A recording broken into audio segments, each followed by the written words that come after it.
The Secret Teachings of All Ages, an encyclopedic outline of Masonic, Hermetic, Kabbalistic, and Rosicrucian symbolical philosophy, being an interpretation of the secret teachings concealed within the rituals, allegories, and mysteries of all ages.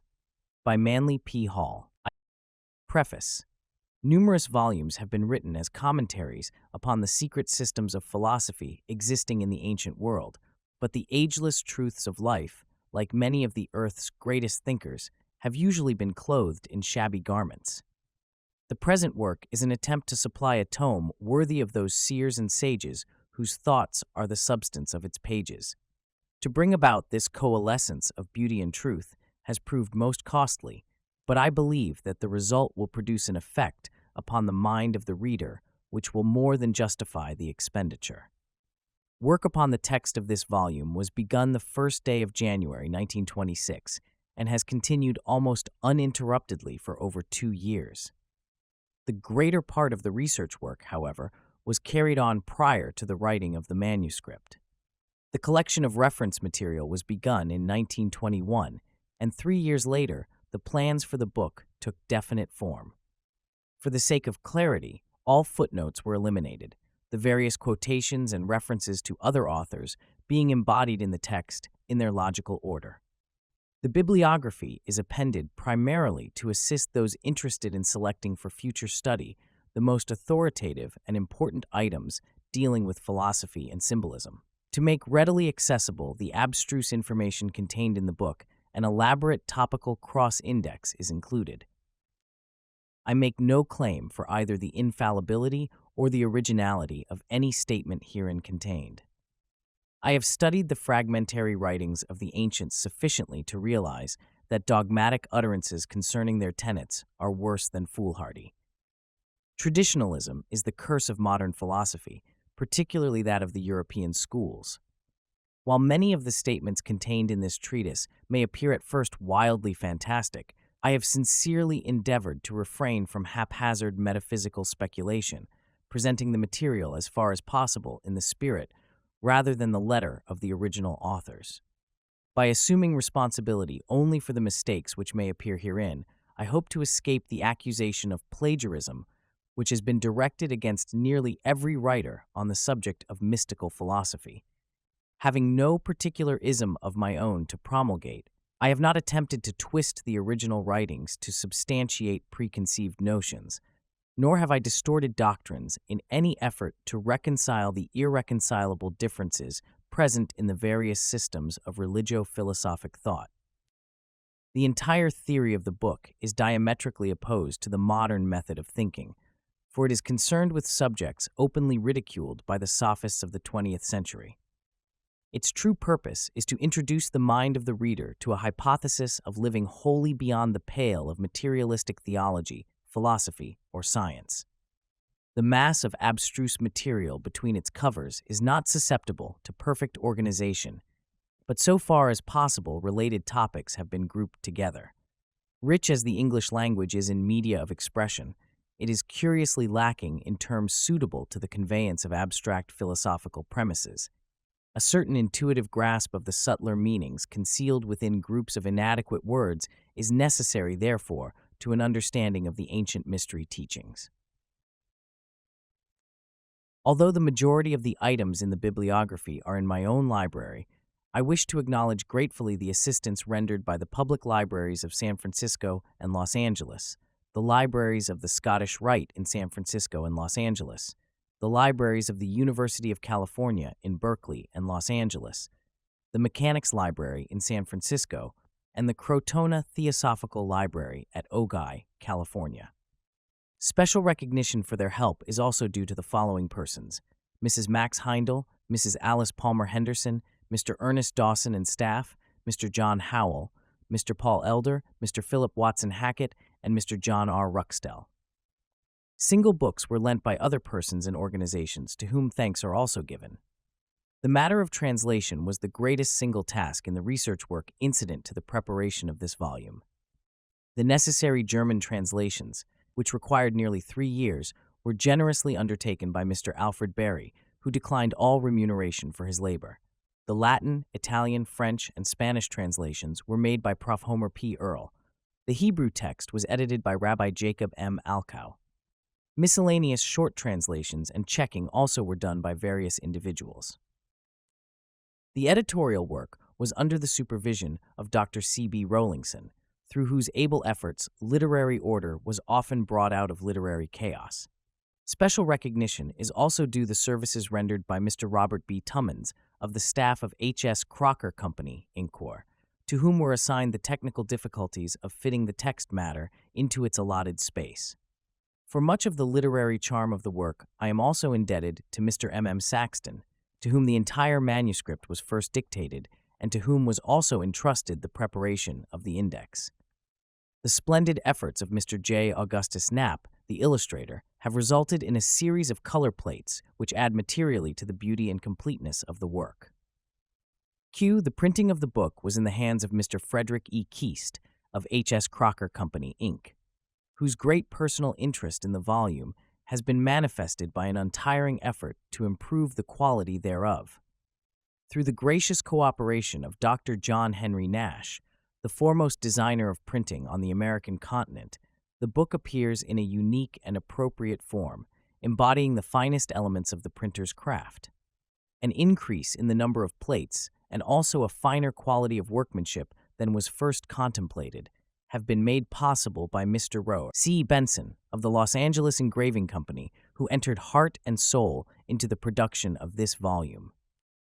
The pre-publication sale of this book has been without known precedent in book history.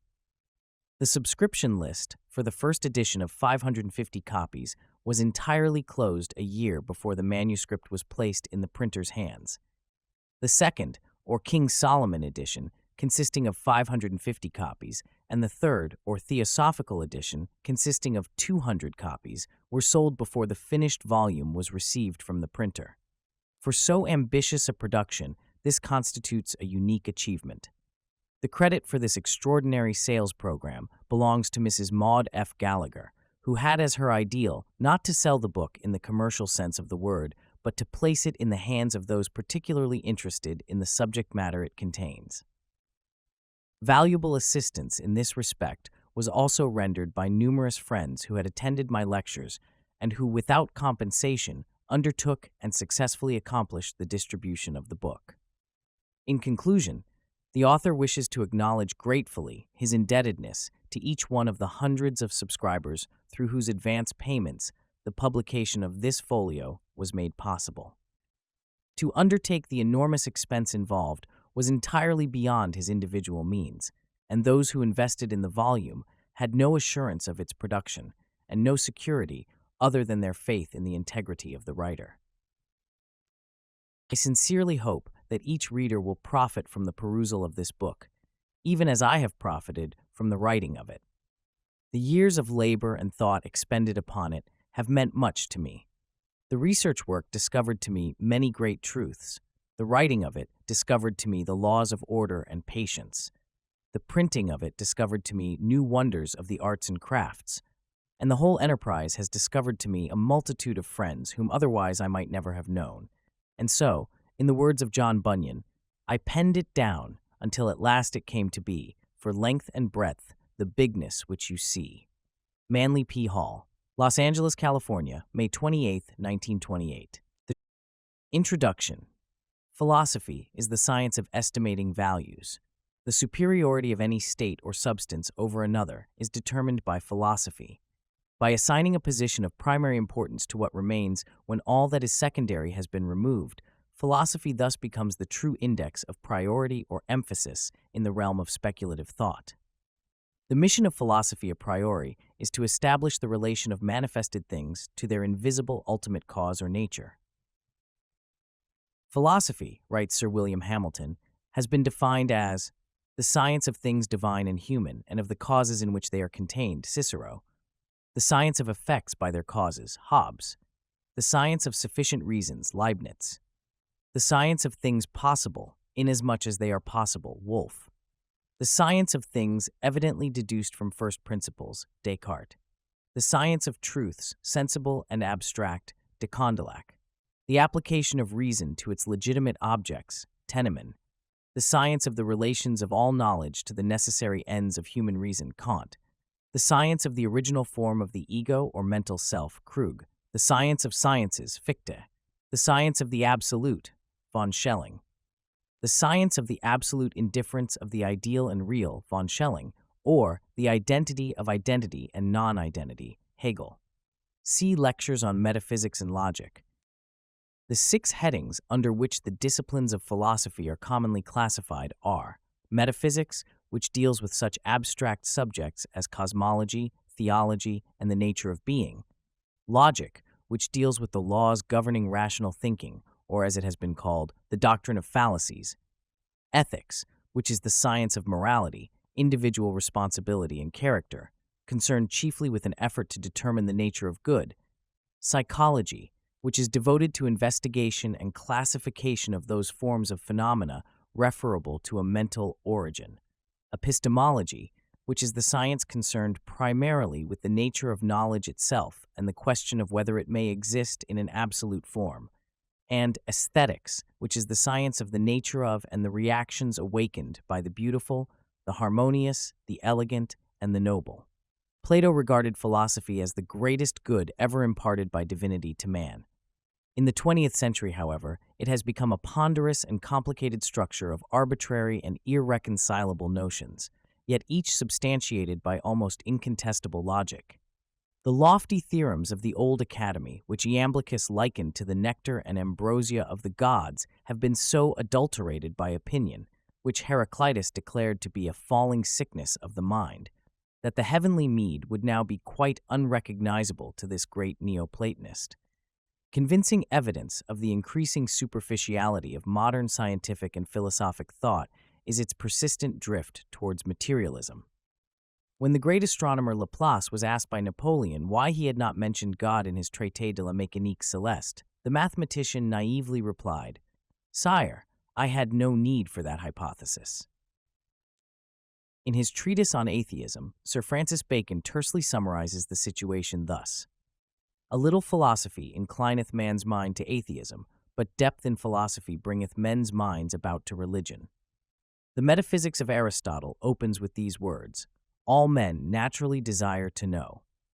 To satisfy this common urge, the unfolding human intellect has explored the extremities of imaginable space without and the extremities of imaginable self within, seeking to estimate the relationship between the one and the all, the effect and the cause, nature and the groundwork of nature, the mind and the source of the mind, the spirit and the substance of the spirit, the illusion and the reality.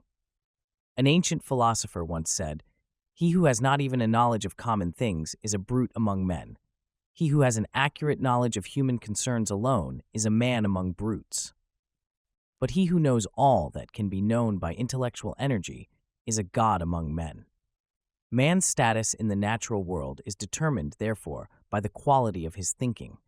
He whose mind is enslaved to his bestial instincts is philosophically not superior to the brute. He whose rational faculties ponder human affairs is a man, and he whose intellect is elevated to the consideration of divine realities is already a demigod, for his being partakes of the luminosity with which his reason has brought him into proximity. In his encomium of the science of sciences, Cicero is led to exclaim, "O philosophy, life's guide, O searcher, out of virtue and expeller of vices, what could we and every age of men have been without thee? Thou hast produced cities, thou hast called men scattered about into the social enjoyment of life." In this age, the word philosophy has little meaning unless accompanied by some other qualifying term. The body of philosophy has been broken up into numerous isms, more or less antagonistic, which have become so concerned with the effort to disprove each other's fallacies that the sublimer issues of divine order and human destiny have suffered deplorable neglect. The ideal function of philosophy is to serve as the stabilizing influence in human thought. By virtue of its intrinsic nature, it should prevent man from ever establishing unreasonable codes of life. Philosophers themselves, however, have frustrated the ends of philosophy by exceeding in their wool-gathering those untrained minds whom they are supposed to lead in the straight and narrow path of rational thinking. To list and classify any but the more important of the now recognized schools of philosophy is beyond the space limitations of this volume. The vast area of speculation covered by philosophy will be appreciated best after a brief consideration of a few of the outstanding systems of philosophic discipline which have swayed the world of thought during the last 26 centuries. The Greek school of philosophy had its inception with the 7 immortalized thinkers upon whom was first conferred the appellation of Sophos, the wise. According to Diogenes Laertius, these were Thales, Solon, Chilon, Pittacus, Bias, Cleobulus, and Periander. Water was conceived by Thales to be the primal principle or element upon which the earth floated like a ship, and earthquakes were the result of disturbances in this universal sea. Since Thales was an Ionian, the school perpetuating his tenets became known as the Ionic. He died in 546 BC and was succeeded by Anaximander, who in turn was followed by Anaximenes, Anaxagoras, and Archelaus, with whom the Ionic school ended. Anaximander, differing from his master Thales, declared measureless and indefinable infinity to be the principle from which all things were generated. Anaximenes asserted air to be the first element of the universe, that souls and even the deity itself were composed of it. Anaxagoras, whose doctrine savors of atomism, held God to be an infinite self-moving mind, that this divine infinite mind, not enclosed in any body, is the efficient cause of all things, out of the infinite matter consisting of similar parts, everything being made according to its species by the divine mind, who when all things were at first confusedly mingled together, came and reduced them to order. Archelaus declared the principle of all things to be twofold: mind, which was incorporeal, and air, which was corporeal, the rarefaction and condensation of the latter resulting in fire and water respectively. The stars were conceived by Archelaus to be burning iron places. Heraclitus, who lived 536 to 470 BC and is sometimes included in the Ionic school, in his doctrine of change and eternal flux asserted fire to be the first element and also the state into which the world would ultimately be reabsorbed. The soul of the world he regarded as an exhalation from its humid parts, and he declared the ebb and flow of the sea to be caused by the sun. After Pythagoras of Samos, its founder, the Italic or Pythagorean school numbers among its most distinguished representatives Empedocles, Epicharmus, Archytas, Alcmaeon, Hippasus, Philolaus, and Eudoxus. Pythagoras, 588 to 500 BC, conceived mathematics to be the most sacred and exact of all the sciences, and demanded of all who came to him for study a familiarity with arithmetic, music, astronomy, and geometry. He laid special emphasis upon the philosophic life as a prerequisite to wisdom. Pythagoras was one of the first teachers to establish a community wherein all the members were of mutual assistance to one another in the common attainment of the higher sciences. He also introduced the discipline of retrospection as essential to the development of the spiritual mind. Pythagoreanism may be summarized as a system of metaphysical speculation concerning the relationships between numbers and the causal agencies of existence. This school also first expounded the theory of celestial harmonics, or the music of the spheres. John Reuchlin said of Pythagoras that he taught nothing to his disciples before the discipline of silence, silence being the first rudiment of contemplation. In his Sophist, Aristotle credits Empedocles with the discovery of rhetoric. Both Pythagoras and Empedocles accepted the theory of transmigration, the latter saying, "A boy I was, then did a maid become, a plant, bird, fish, and in the vast sea swum." Archytas is credited with invention of the screw and the crane. Pleasure he declared to be a pestilence because it was opposed to the temperance of the mind. He considered a man without deceit to be as rare as a fish without bones. The Eleatic sect was founded by Xenophanes, 570 to 480 BC, who was conspicuous for his attacks upon the cosmologic and theogonic fables of Homer and Hesiod. Xenophanes declared that God was one and incorporeal, in substance and figure round, in no way resembling man, that he is all sight and all hearing, but breathes not, that he is all things, the mind and wisdom, not generate but eternal, impassible, immutable, and rational. Xenophanes believed that all existing things were eternal, that the world was without beginning or end, and that everything which was generated was subject to corruption. He lived to great age and is said to have buried his sons with his own hands. Parmenides studied under Xenophanes, but never entirely subscribed to his doctrines. Parmenides declared the senses to be uncertain and reason the only criterion of truth. He first asserted the earth to be round and also divided its surface into zones of here and cold. Melissus, who is included in the Eleatic school, held many opinions in common with Parmenides. He declared the universe to be immovable because, occupying all space, there was no place to which it could be moved. He further rejected the theory of a vacuum in space. Zeno of Elea also maintained that a vacuum could not exist. Rejecting the theory of motion, he asserted that there was but one God, who was an eternal, ungenerated being. Like Xenophanes, he conceived deity to be spherical in shape. Leucippus held the universe to consist of two parts, one full and the other a vacuum. From the infinite, a host of minute fragmentary bodies descended into the vacuum, where through continual agitation they organized themselves into spheres of substance. The great Democritus, to a certain degree, enlarged upon the atomic theory of Leucippus. Democritus declared the principles of all things to be twofold, atoms and vacuum. Both, he asserted, are infinite, atoms in number, vacuum in magnitude. Thus all bodies must be composed of atoms or vacuum.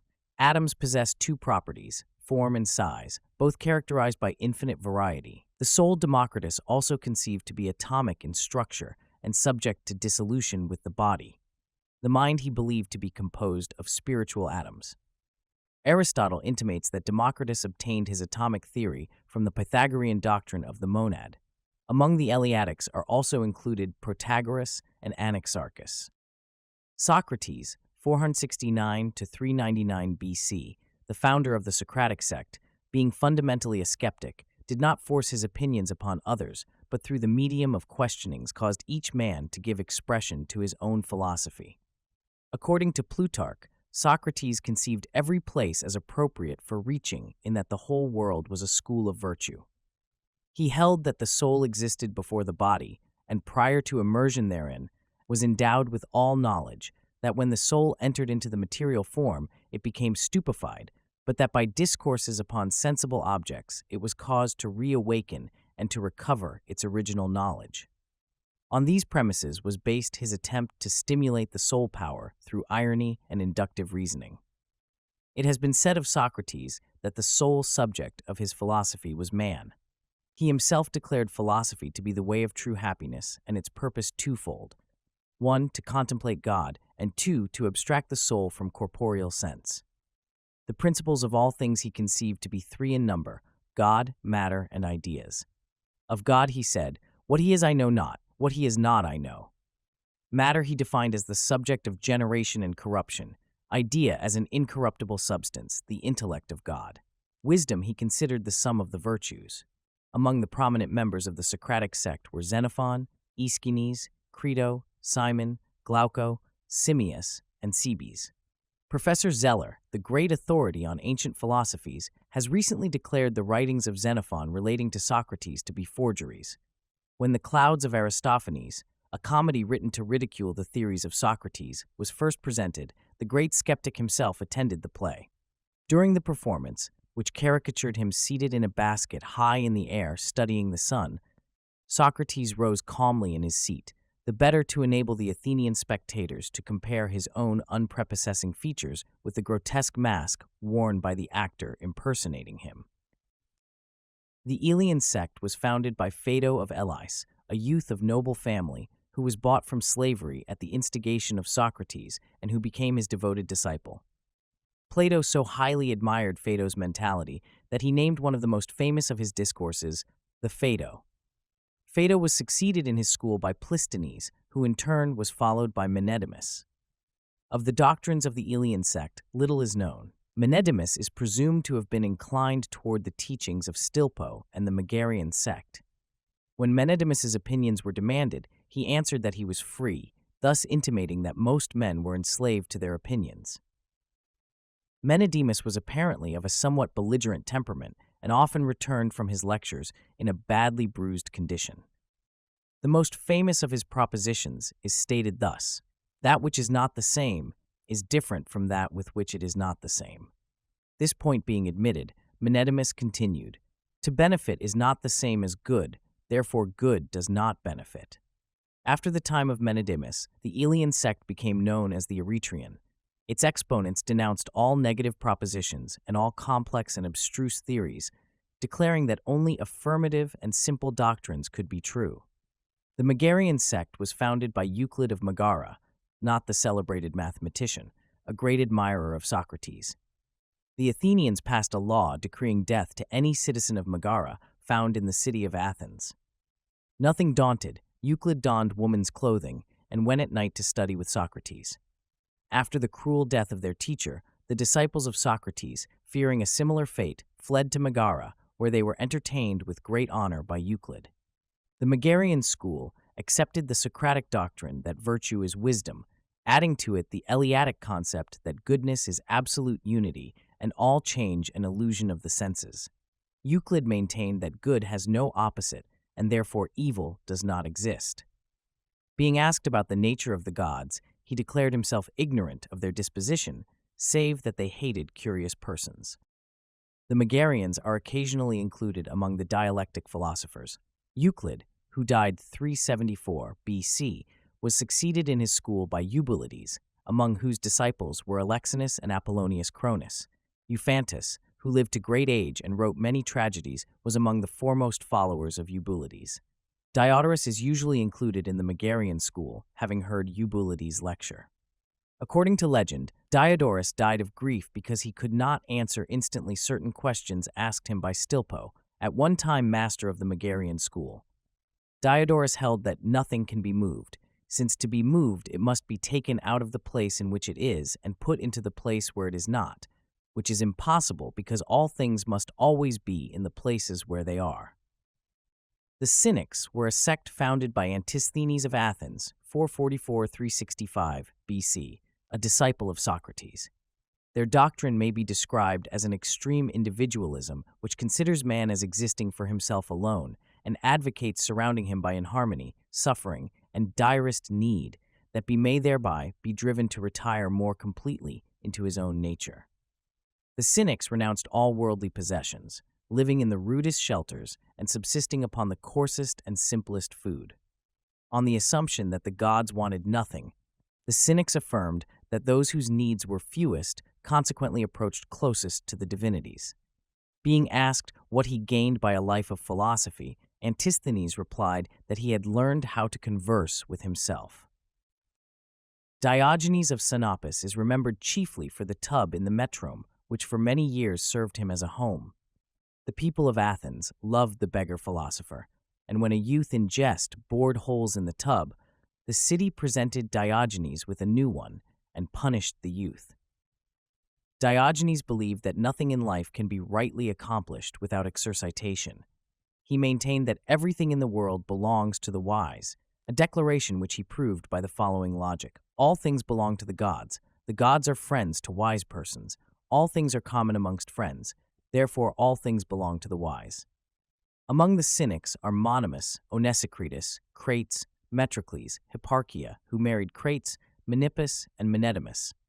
The Cyrenaic sect, founded by Aristippus of Cyrene, 435–356 BC, promulgated the doctrine of hedonism. Learning of the fame of Socrates, Aristippus journeyed to Athens and applied himself to the teachings of the great skeptic. Socrates, pained by the voluptuous and mercenary tendencies of Aristippus, vainly labored to reform the young man. Aristippus has the distinction of being consistent in principle and practice, for he lived in perfect harmony with his philosophy that the quest of pleasure was the chief purpose of life. The doctrines of the Cyrenaics may be summarized thus. All that is actually known concerning any object or condition is the feeling which it awakens in man's own nature. In the sphere of ethics, that which awakens the most pleasant feeling is consequently to be esteemed as the greatest good. Emotional reactions are classified as pleasant or gentle, harsh, and mean. The end of pleasant emotion is pleasure, the end of harsh emotion, grief, the end of mean emotion, nothing. Through mental perversity, some men do not desire pleasure. In reality, however, pleasure, especially of a physical nature, is the true end of existence and exceeds in every way mental and spiritual enjoyments. Pleasure, furthermore, is limited wholly to the moment. Now is the only time. The past cannot be regarded without regret, and the future cannot be faced without misgiving. Therefore, neither is conducive to pleasure. No man should grieve, for grief is the most serious of all diseases. Nature permits man to do anything he desires. He is limited only by his own laws and customs. A philosopher is one free from envy, love, and superstition, and whose days are one long round of pleasure. Indulgence was thus elevated by Aristippus to the chief position among the virtues. He further declared philosophers to differ markedly from other men in that they alone would not change the order of their lives if all the laws of men were abolished. Among prominent philosophers influenced by the Cyrenaic doctrines were Hegesias, Anaxagoras, Theodorus, and Bion. The sect of the academic philosophers instituted by Plato, 427 to 347 BC, was divided into three major parts: the Old, the Middle, and the New Academy. Among the old academics were Speusippus, Xenocrates, Polemon, Crates, and Crantor. Arcesilas instituted the Middle Academy, and Carneades founded the New. Chief among the masters of Plato was Socrates. Plato traveled widely and was initiated by the Egyptians into the profundities of Hermetic philosophy. He also derived much from the doctrines of the Pythagoreans. Cicero describes the threefold constitution of Platonic philosophy as comprising ethics, physics, and dialectics. Plato defined good as threefold in character: good in the soul, expressed through the virtues; good in the body, expressed through the symmetry and endurance of the parts; and good in the external world, expressed through social position and companionship. In the book of Speusippus on Platonic definitions, that great Platonist thus defines God: a being that lives immortally by means of himself alone, sufficing for his own blessedness, the eternal essence, cause of his own goodness. According to Plato, the one is the term most suitable for defining the absolute, since the whole precedes the parts and diversity is dependent on unity, but unity not on diversity. The one, moreover, is before being, for to be is an attribute or condition of the one. Platonic philosophy is based upon the postulation of three orders of being: that which moves unmoved, that which is self-moved, and that which is moved. That which is immovable but moves is anterior to that which is self-moved, which likewise is anterior to that which it moves. That in which motion is inherent cannot be separated from its motive power. It is therefore incapable of dissolution. Of such nature are the immortals. That which has motion imparted to it from another can be separated from the source of its theits, an animating principle. It is therefore subject to dissolution. Of such nature are mortal beings. Superior to both the mortals and the immortals is that condition which continually moves, yet itself is unmoved. To this constitution the power of abundance is inherent. It is therefore the divine permanence upon which all things are established. Being nobler even than self-motion, the unmoved mover is the first of all dignities. The Platonic discipline was founded upon the theory that learning is really reminiscence, or the bringing into objectivity of knowledge formerly acquired by the soul in a previous state of existence. At the entrance of the Platonic school in the academy were written the words, "Let none ignorant of geometry enter here." After the death of Plato, his disciples separated into two groups. One, the academics, continued to meet in the academy where once he had presided. The other, the peripatetics, removed to the Lyceum under the leadership of Aristotle, 384 to 322 BC. Plato recognized Aristotle as his greatest disciple, and according to Philoponus, referred to him as the mind of the school. If Aristotle were absent from the lectures, Plato would say, "The intellect is not here."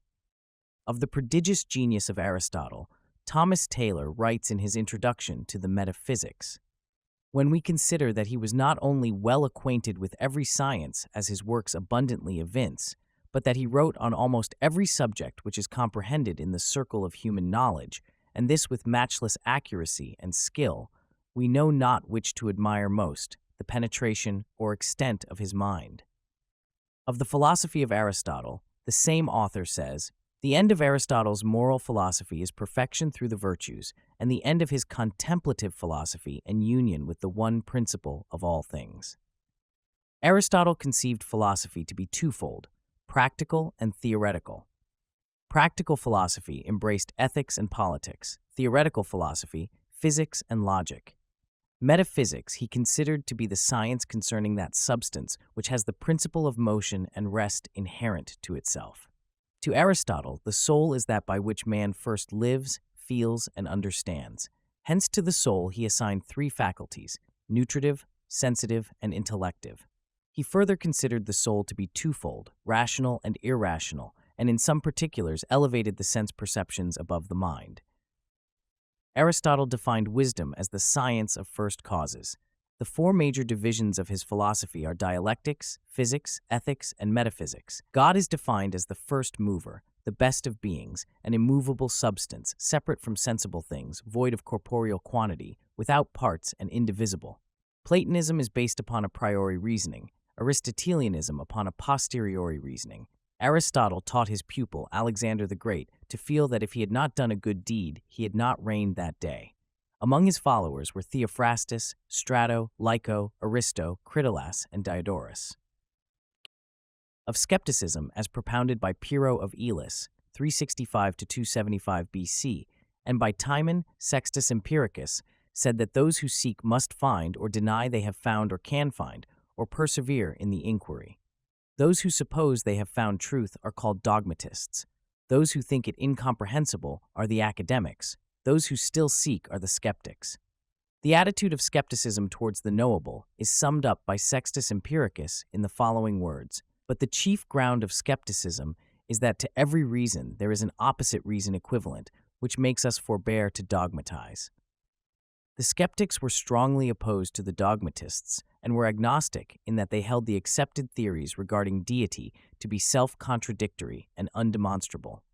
"How," asked the skeptic, "can we have indubitate knowledge of God, knowing not his substance, form, or place? For, while philosophers disagree irreconcilably on these points, their conclusions cannot be considered as undoubtedly true."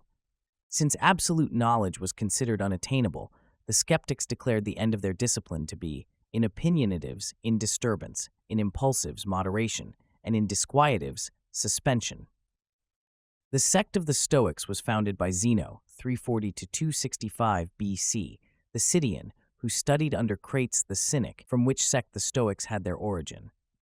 Zeno was succeeded by Cleanthes, Chrysippus, Zeno of Tarsus, Diogenes, Antipater, Palladius, and Posidonius. Most famous of the Roman Stoics are Epictetus and Marcus Aurelius. The Stoics were essentially pantheists, since they maintained that as there is nothing better than the world is God. Zeno declared that the reason of the world is diffused throughout it as seed. Stoicism is a materialistic philosophy, enjoining voluntary resignation to natural law. Chrysippus maintained that good and evil being contrary, both are necessary since each sustains the other. The soul was regarded as a body distributed throughout the physical form and subject to dissolution with it. Though some of the Stoics held that wisdom prolonged the existence of the soul, actual immortality is not included in their tenets. The soul was said to be composed of 8 parts: the 5 senses, the generative power, the vocal power, and an 8th or hegemonic part. Nature was defined as God mixed throughout the substance of the world. All things were looked upon as bodies either corporeal or incorporeal. Meekness marked the attitude of the Stoic philosopher. While Diogenes was delivering a discourse against anger, one of his listeners spat contemptuously in his face. Receiving the insult with humility, the great Stoic was moved to retort, "I am not angry, but am in doubt whether I ought to be so or not." Epicurus of Samos, 341 to 270 BC, was the founder of the Epicurean sect, which in many respects resembles the Cyrenaic, but is higher in its ethical standards. The Epicureans also posited pleasure as the most desirable state, but conceived it to be a grave and dignified state achieved through renunciation of those mental and emotional inconstancies which are productive of pain and sorrow. Epicurus held that as the pains of the mind and soul are more grievous than those of the body, so the joys of the mind and soul exceed those of the body. The Cyrenaics asserted pleasure to be dependent upon action or motion. The Epicureans claimed rest or lack of action to be equally productive of pleasure. Epicurus accepted the philosophy of Democritus concerning the nature of atoms and based his physics upon this theory. The Epicurean philosophy may be summed up in 4 canons.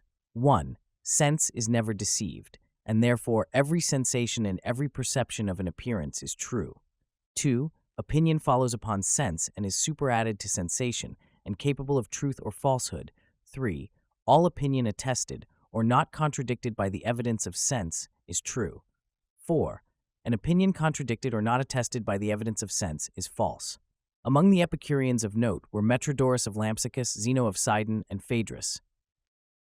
Eclecticism may be defined as the practice of choosing apparently irreconcilable doctrines from antagonistic schools and constructing therefrom a composite philosophic system in harmony with the convictions of the eclectic himself. Eclecticism can scarcely be considered philosophically or logically sound, for as individual schools arrive at their conclusions by different methods of reasoning, so the philosophic product of fragments from these schools must necessarily be built upon the foundation of conflicting premises. Eclecticism, accordingly, has been designated the layman's cult. In the Roman Empire, little thought was devoted to philosophic theory. Consequently, most of its thinkers were of the eclectic type. Cicero is the outstanding example of early eclecticism, for his writings are a veritable potpourri of invaluable fragments from earlier schools of thought. Eclecticism appears to have had its inception at the moment when men first doubted the possibility of discovering ultimate truth. Observing all so-called knowledge to be mere opinion at best, the less studious furthermore concluded that the wiser course to pursue was to accept that which appeared to be the most reasonable of the teachings of any school or individual. From this practice, however, arose a pseudo-broad-mindedness devoid of the element of preciseness found in true logic and philosophy. The Neo-Pythagorean school flourished in Alexandria during the 1st century of the Christian era.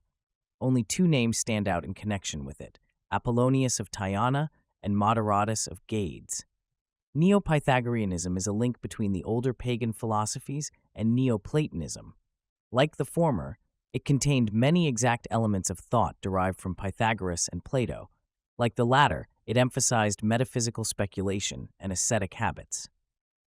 A striking similarity has been observed by several authors between Neo-Pythagoreanism and the doctrines of the Essenes. Special emphasis was laid upon the mystery of numbers, and it is possible that the Neo-Pythagoreans had a far wider knowledge of the true teachings of Pythagoras than is available today.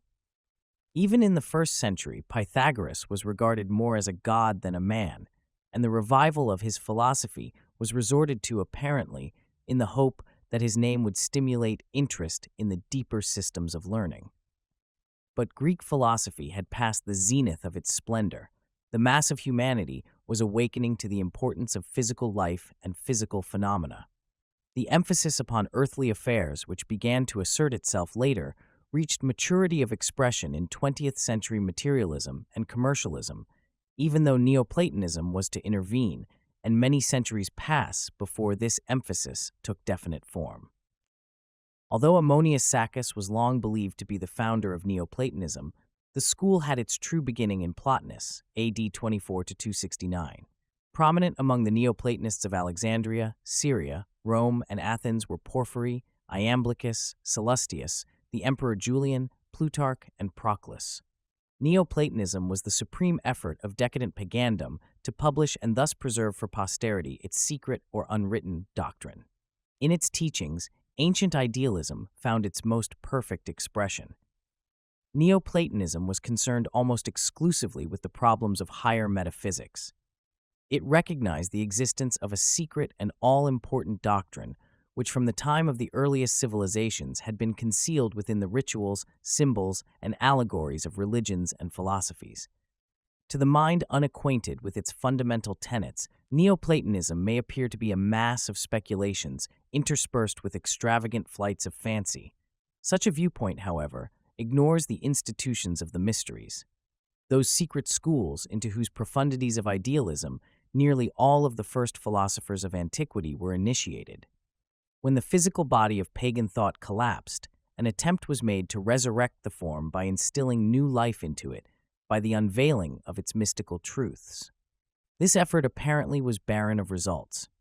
Despite the antagonism, however, between pristine Christianity and Neoplatonism, many basic tenets of the latter were accepted by the former and woven into the fabric of patristic philosophy.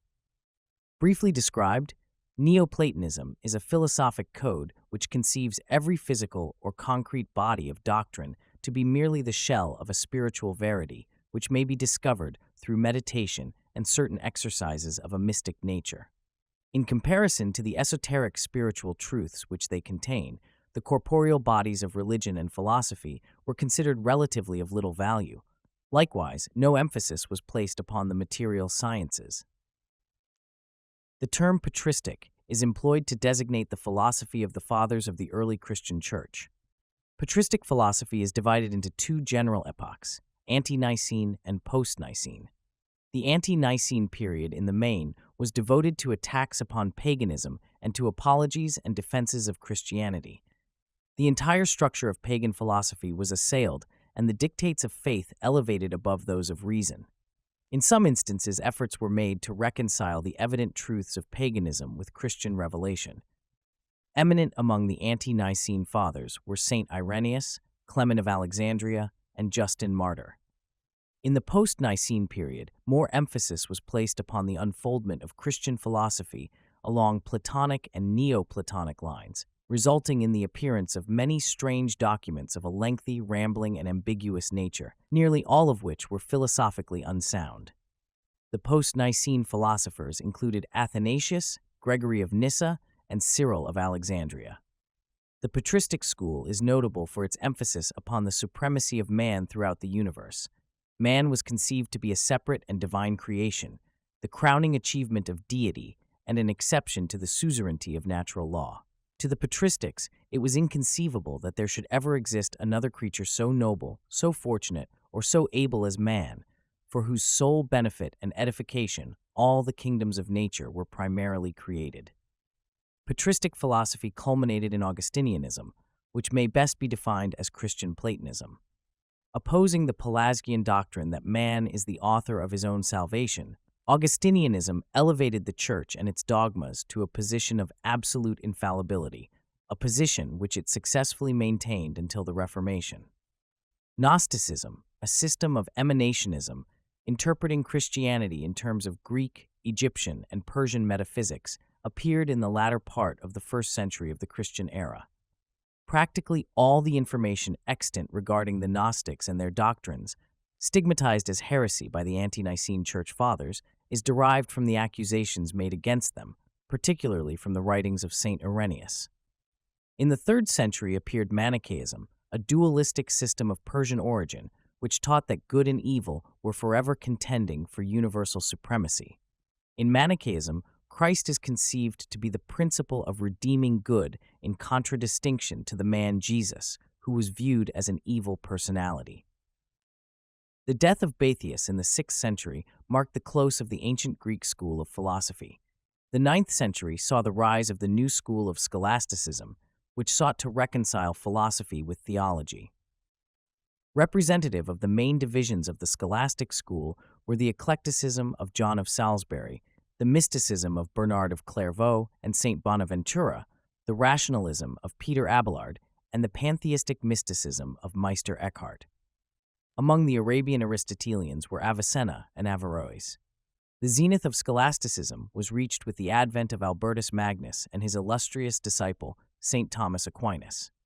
Thomism, the philosophy of Saint Thomas Aquinas, sometimes referred to as the Christian Aristotle, sought to reconcile the various factions of the scholastic school.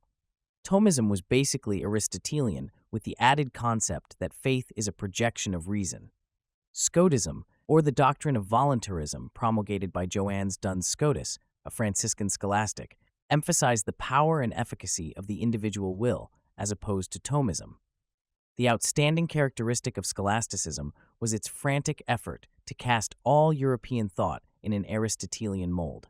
Eventually, the schoolmen descended to the level of mere wordmongers who picked the words of Aristotle so clean that nothing but the bones remained.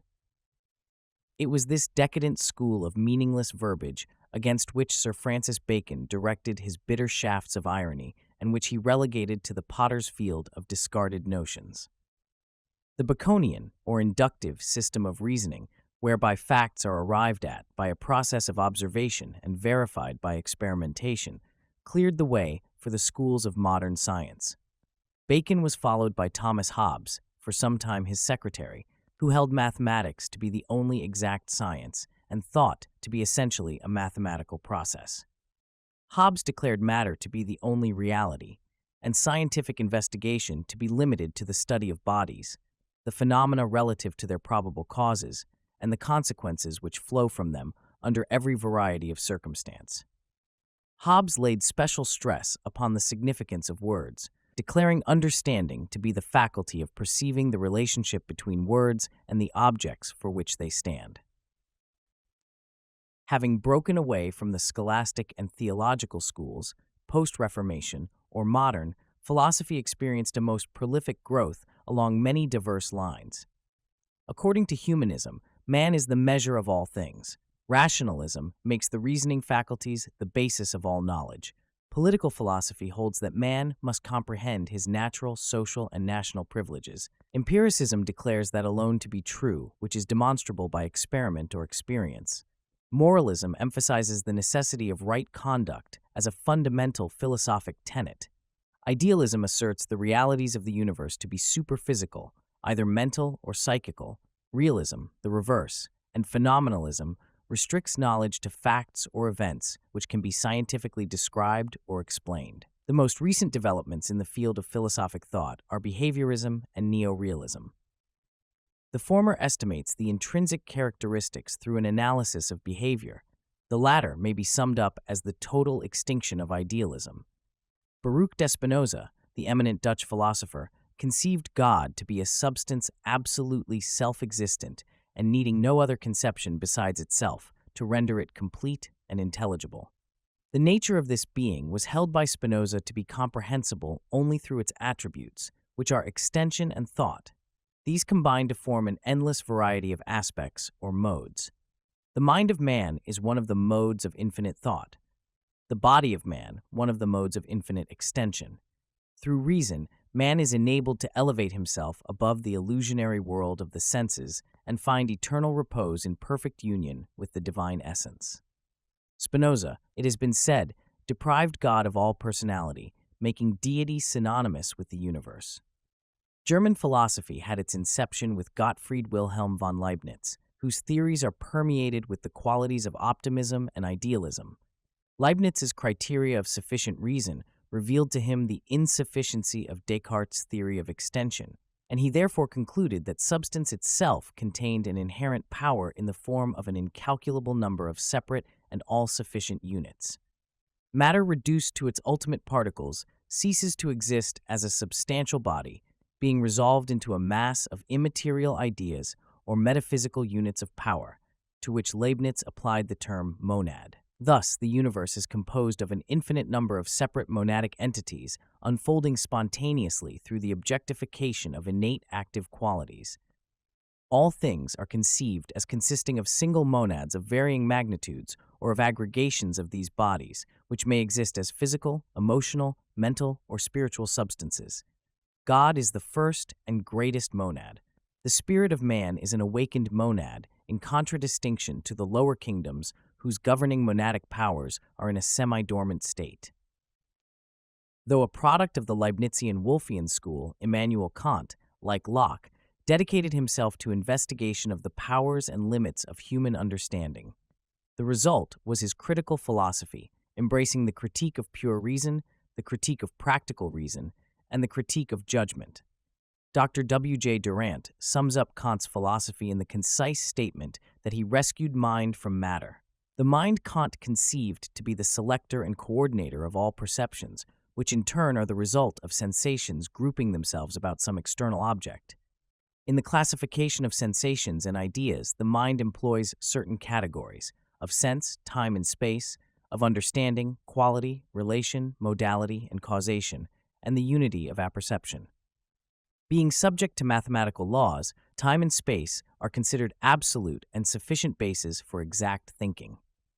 Kant's practical reason declared that while the nature of noumenon could never be comprehended by the reason, the fact of morality proves the existence of three necessary postulates: free will, immortality, and God.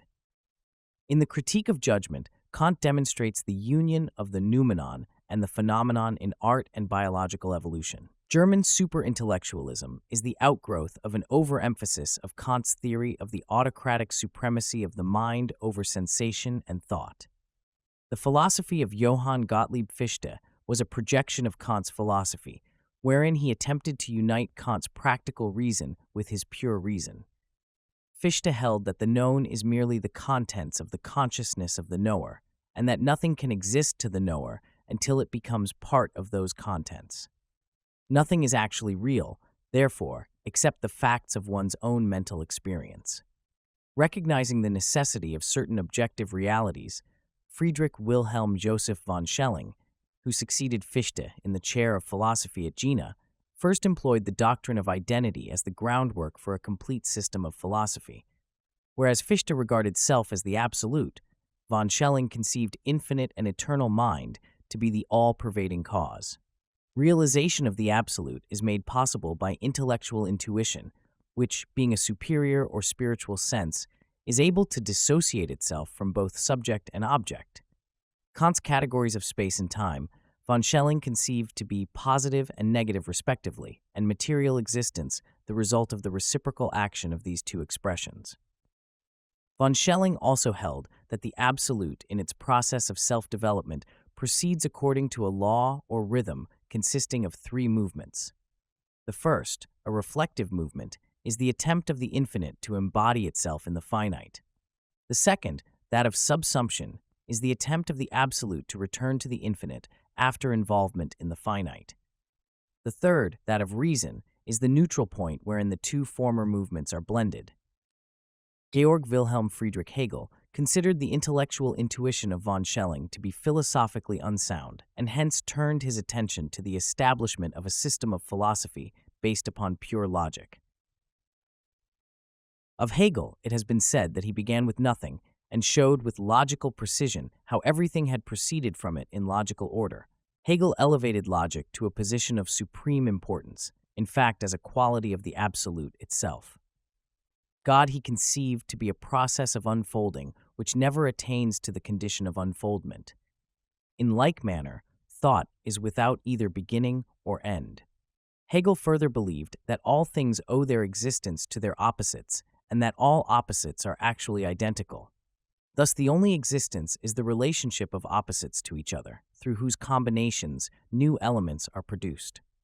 As the divine mind is an eternal process of thought never accomplished, Hegel assails the very foundation of theism, and his philosophy limits immortality to the ever-flowing deity alone. Evolution is consequently the never-ending flow of divine consciousness out of itself. All creation, though continually moving, never arrives at any state other than that of ceaseless flow. Johann Friedrich Herbart's philosophy was a realistic reaction from the idealism of Fichte and von Schelling. To Herbart, the true basis of philosophy was the great mass of phenomena continually moving through the human mind.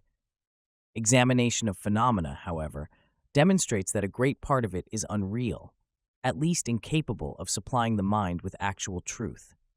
To correct the false impressions caused by phenomena and discover reality, Herbart believed it necessary to resolve phenomena into separate elements, for reality exists in the elements and not in the whole. He stated that objects can be classified by three general terms: thing, matter, and mind. The first a unit of several properties, the second an existing object, the third a self-conscious being. All three notions give rise, however, to certain contradictions, with whose solution Herbart is primarily concerned. For example, consider matter. Though capable of filling space, if reduced to its ultimate state, it consists of incomprehensibly minute units of divine energy, occupying no physical space whatsoever. The true subject of Arthur Schopenhauer's philosophy is the will. The object of his philosophy is the elevation of the mind to the point where it is capable of controlling the will. Schopenhauer likens the will to a strong blind man who carries on his shoulders the intellect, which is a weak lame man possessing the power of sight. The will is the tireless cause of manifestation, and every part of nature the product of will. The brain is the product of the will to know, the hand the product of the will to grasp. The entire intellectual and emotional constitutions of man are subservient to the will and are largely concerned with the effort to justify the dictates of the will. Thus, the mind creates elaborate systems of thought simply to prove the necessity of the thing willed. Genius, however, represents the state wherein the intellect has gained supremacy over the will, and the life is ruled by reason and not by impulse. The strength of Christianity, said Schopenhauer, lay in its pessimism and conquest of individual will. His own religious viewpoints resembled closely the Buddhistic. To him, nirvana represented the subjugation of will. Life, the manifestation of the blind will to live, he viewed as a misfortune, claiming that the true philosopher was one who, recognizing the wisdom of death, resisted the inherent urge to reproduce his kind. Of Friedrich Wilhelm Nietzsche, it has been said that his peculiar contribution to the cause of human hope was the glad tidings that God had died of pity. The outstanding features of Nietzsche's philosophy are his doctrine of eternal recurrence and the extreme emphasis placed by him upon the will to power, a projection of Schopenhauer's will to live. Nietzsche believed the purpose of existence to be the production of a type of all-powerful individual, designated by him the Superman. This Superman was the product of careful culturing, for if not separated forcibly from the mass and consecrated to the production of power, the individual would sink back to the level of the deadly mediocre. Love, Nietzsche said, should be sacrificed to the production of the Superman, and those only should marry who are best fitted to produce this outstanding type. Nietzsche also believed in the rule of the aristocracy, both blood and breeding being essential to the establishment of this superior type. Nietzsche's doctrine did not liberate the masses. It rather placed over them supermen for whom their inferior brothers and sisters should be perfectly reconciled to die. Ethically and politically, the Superman was a law unto himself. To those who understand the true meaning of power to be virtue, self-control, and truth, the ideality behind Nietzsche's theory is apparent. To the superficial, however, it is a philosophy heartless and calculating, concerned solely with the survival of the fittest. Of the other German schools of philosophic thought, limitations of space preclude detailed mention. The more recent developments of the German school are Freudianism and relativism, often called the Einstein theory. The former is a system of psychoanalysis through psychopathic and neurological phenomena. The latter attacks the accuracy of mechanical principles dependent upon the present theory of velocity. René Descartes stands at the head of the French school of philosophy and shares with Sir Francis Bacon the honor of founding the systems of modern science and philosophy. As Bacon based his conclusions upon observation of external things, so Descartes founded his metaphysical philosophy upon observation of internal things. Cartesianism, the philosophy of Descartes, first eliminates all things and then replaces as fundamental those premises without which existence is impossible. Descartes defined an idea as that which fills the mind when we conceive a thing. The truth of an idea must be determined by the criteria of clarity and distinctness. Hence, Descartes held that a clear and distinct idea must be true. Descartes has the distinction also of evolving his own philosophy without recourse to authority. Consequently, his conclusions are built up from the simplest of premises and grow in complexity as the structure of his philosophy takes form. The positive philosophy of Auguste Comte is based upon the theory that the human intellect develops through three stages of thought.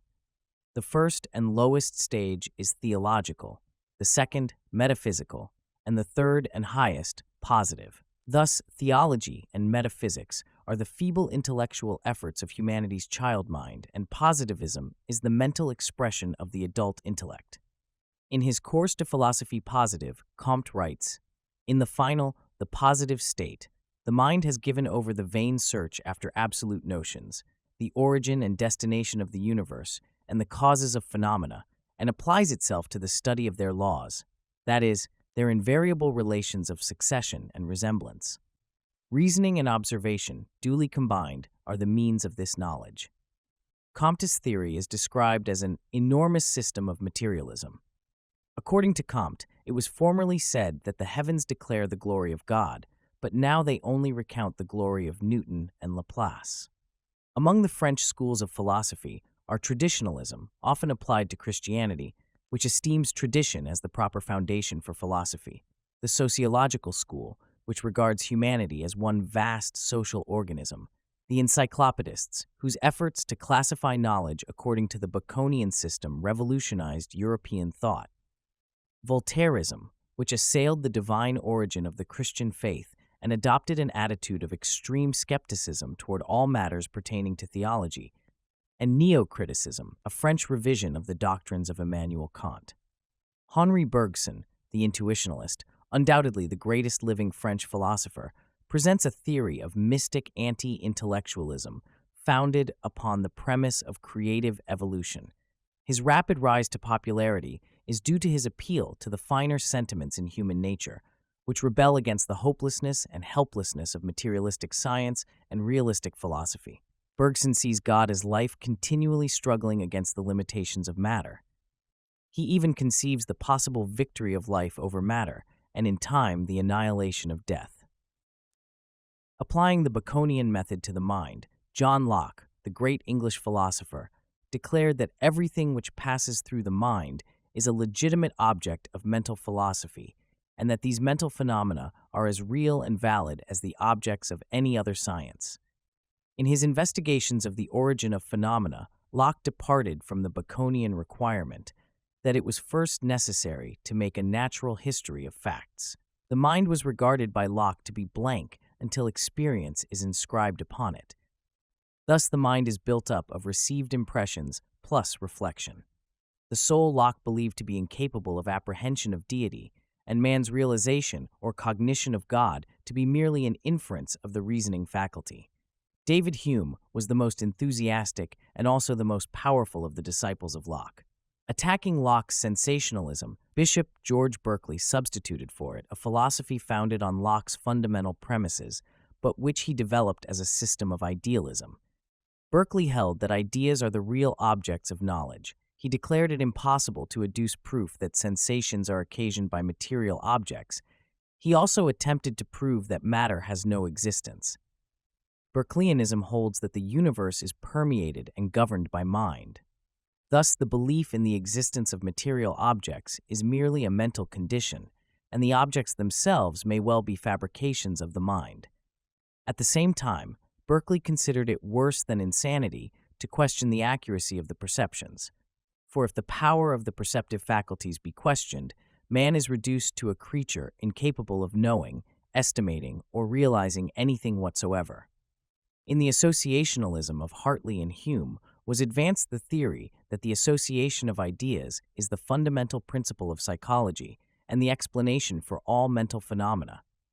Hartley held that if a sensation be repeated several times, there is a tendency towards its spontaneous repetition, which may be awakened by association with some other idea, even though the object causing the original reaction be absent. The utilitarianism of Jeremy Bentham, Archdeacon Paley, and James and John Stuart Mill declares that to be the greatest good which is the most useful to the greatest number. John Stuart Mill believed that if it is possible through sensation to secure knowledge of the properties of things, it is also possible through a higher state of the mind, that is, intuition or reason, to gain a knowledge of the true substance of things. Darwinism is the doctrine of natural selection and physical evolution.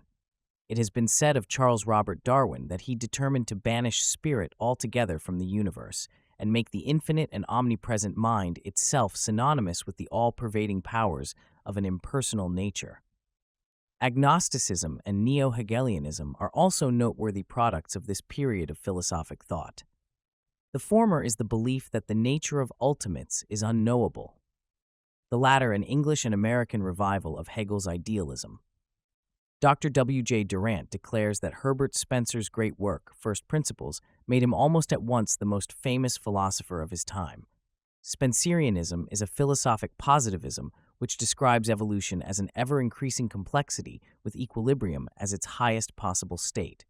According to Spencer, life is a continuous process from homogeneity to heterogeneity and back from heterogeneity to homogeneity. Life also involves the continual adjustment of internal relations to external relations.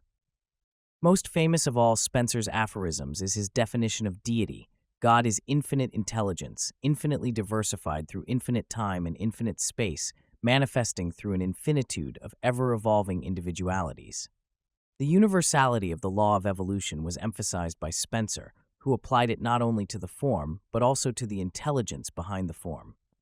In every manifestation of being, he recognized the fundamental tendency of unfoldment from simplicity to complexity, observing that when the point of equilibrium is reached, it is always followed by the process of dissolution. According to Spencer, however, disintegration took place only that reintegration might follow upon a higher level of being. The chief position in the Italian school of philosophy should be awarded to Giordano Bruno, who, after enthusiastically accepting Copernicus's theory that the sun is the center of the solar system, declared the sun to be a star, and all the stars to be suns. In Bruno's time, the earth was regarded as the center of all creation.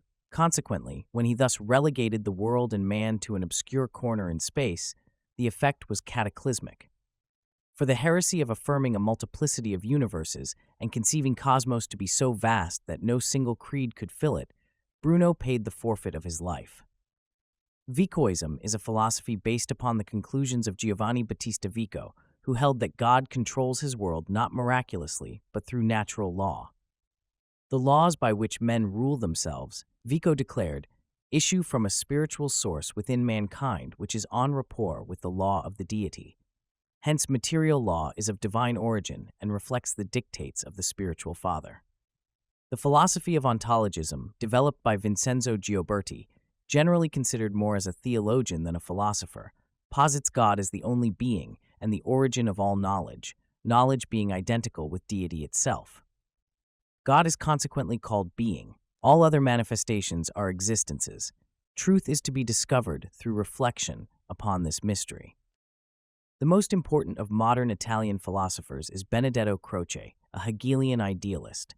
Croce conceives ideas to be the only reality. He is anti-theological in his viewpoints, does not believe in the immortality of the soul, and seeks to substitute ethics and aesthetics for religion.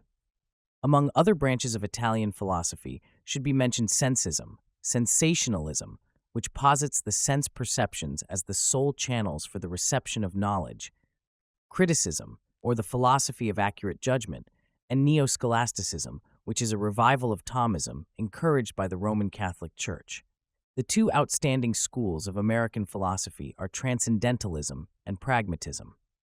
Transcendentalism, exemplified in the writings of Ralph Waldo Emerson, emphasizes the power of the transcendental over the physical.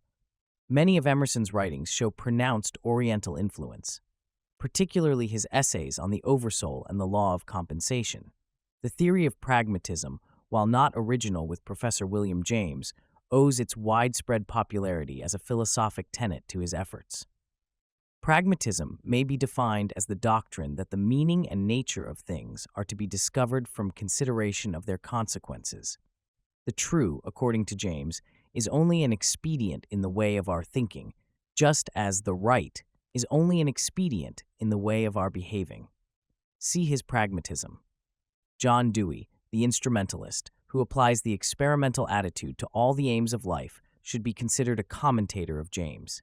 To Dewey, growth and change are limitless and no ultimates are postulated. The long residence in America of George Santayana warrants the listing of this great Spaniard among the ranks of American philosophers. Defending himself with the shield of skepticism, alike from the illusions of the senses and the cumulative errors of the ages, Santayana seeks to lead mankind into a more apprehending state, denominated by him the life of reason.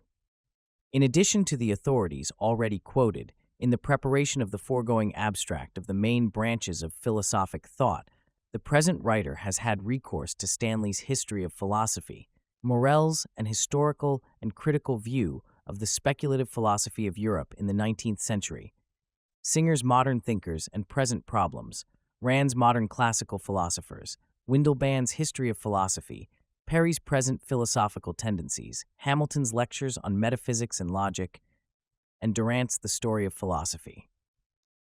Having thus traced the more or less sequential development of philosophic speculation from Thales to James and Bergson, it is now in order to direct the reader's attention to the elements leading to and the circumstances attendant upon the genesis of philosophic thinking. Although the Hellenes proved themselves peculiarly responsive to the disciplines of philosophy, this science of sciences should not be considered indigenous to them.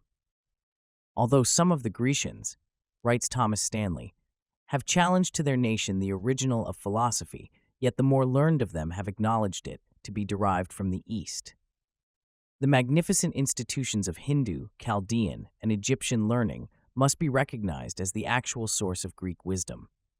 The last was patterned after the shadow cast by the sanctuaries of Ellora, and Memphis upon the thought substance of a primitive people. Thales, Pythagoras, and Plato in their philosophic wanderings contacted many distant cults and brought back the lore of Egypt and the inscrutable Orient. From indisputable facts such as these, it is evident that philosophy emerged from the religious mysteries of antiquity, not being separated from religion until after the decay of the mysteries. Hence, he who would fathom the depths of philosophic thought must familiarize himself with the teachings of those initiated priests designated as the first custodians of divine revelation. The mysteries claim to be the guardians of a transcendental knowledge so profound as to be incomprehensible save to the most exalted intellect, and so potent as to be revealed with safety only to those in whom personal ambition was dead and who had consecrated their lives to the unselfish service of humanity. Both the dignity of these sacred institutions and the validity of their claim to possession of universal wisdom are attested by the most illustrious philosophers of antiquity, who were themselves initiated into the profundities of the secret doctrine and who bore witness to its efficacy. The question may legitimately be propounded: if these ancient mystical institutions were of such great pith and moment, why is so little information now available concerning them and the arcana they claimed to possess? The answer is simple enough. The mysteries were secret societies, binding their initiates to inviolable secrecy and avenging with death the betrayal of their sacred trusts. Although these schools were the true inspiration of the various doctrines promulgated by the ancient philosophers, the fountainhead of those doctrines was never revealed to the profane. Furthermore, in the lapse of time, the teachings became so inextricably linked with the names of their disseminators that the actual but recondite source, the mysteries, came to be wholly ignored. Symbolism is the language of the mysteries. In fact, it is the language not only of mysticism and philosophy, but of all nature, for every law and power active in universal procedure is manifested to the limited sense perceptions of man through the medium of symbol. Every form existing in the diversified sphere of being is symbolic of the divine activity by which it is produced. By symbols, men have ever sought to communicate to each other those thoughts which transcend the limitations of language. Rejecting man-conceived dialects as inadequate and unworthy to perpetuate divine ideas, the mysteries thus chose symbolism as a far more ingenious and ideal method of preserving their transcendental knowledge. In a single figure, a symbol may both reveal and conceal, for to the wise, the subject of the symbol is obvious, while to the ignorant, the figure remains inscrutable.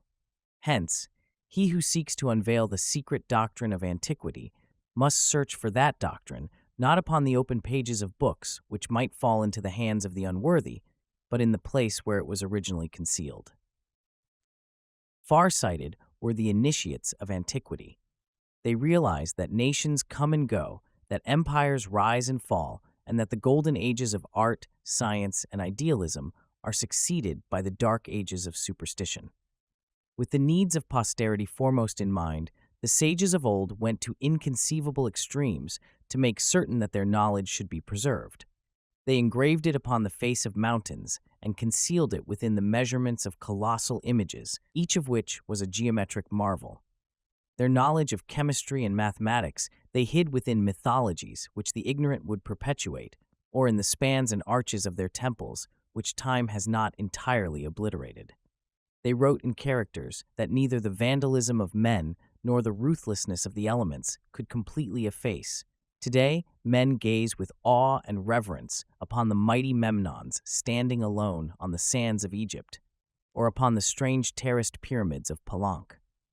Mute testimonies, these are of the lost arts and sciences of antiquity, and concealed this wisdom must remain until this race has learned to read the universal language, symbolism.